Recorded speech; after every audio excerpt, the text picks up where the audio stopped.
And here we are in part 3. Last time we used colour pencils to add sort of movement lines and patterns to the background. And now, we're going to bring in the paints. If you haven't got paints, you can use food colouring. But here we go. Remember, you can use the lid of the paints as your little palette to mix the colours.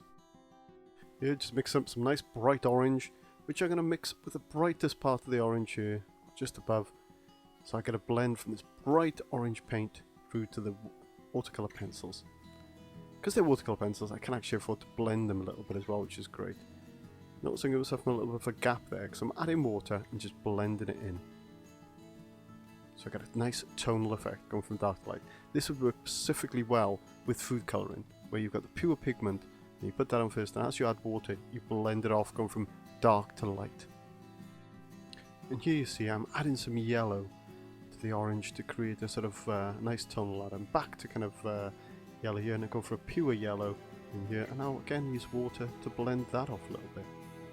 And the stronger colour there, creating the tone. It's subtle, but really effective when it goes together. See there, the yellow, and I'm allowing it to blend into the red colour pencil, which is, of course, in this case, a watercolour pencil, to create a nice tonal effect. Now I've got some green paint. I'm really going to enjoy blending the green paint in with the green pencil next to that green figure. Instantly you can see this sort of nice vibrant energy that's happening in the background, and it's harmonising with these figures. Each one now seems to have their own magical aura that surrounds them. Come back out some red. Pushing in that into certain details as well.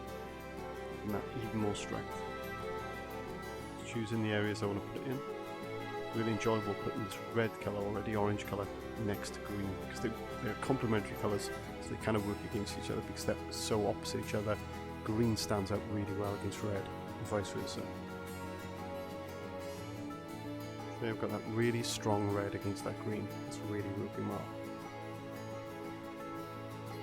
Strengthening in certain areas here, even a little bit of a fade off, get some water, just blend it out so it's naturally going from dark to light. And I'm allowing it to be a little bit loose there. It's a nice painterly style. Mixing some blue and yellow together there, see what colour I get. Oh, just got straight more blue there, a slight edge to it. Slightly dark, and I'm blocking in that area, and of course allowing it to sort of blend off a little bit. There we go, just using the water blend off that really powerful colour.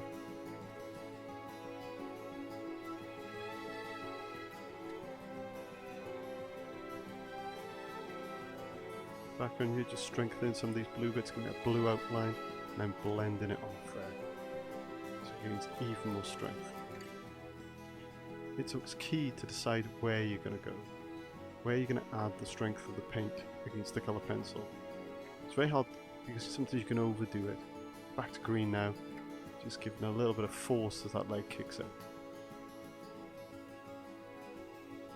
Just choosing where to stop the blue, where to start the green, and I'm using that sort of rounded image that we drew earlier now to give a kind of almost a feeling of energy field around it. The green can't quite penetrate the blue, but they merge together. I have to say, I really enjoy using the paint on this. If you haven't got any paint yourselves, well, food colourants are a wonderful substitute. By red, blue and yellow, and you can mix them together to make any of the colours you see here. Blue and yellow to make green, red and yellow to make orange, blue and red to make purple. Okay, but you should be able to get the tin of these watercolours in maybe a large Tesco or Asda's or Morrison's, etc. Anyway, I can't wait to see what you do with this project, whether it be food colouring or whether it be paint. Well, we'll be back in part 4 to add tonal effects to the figures. So over to you now, and good luck.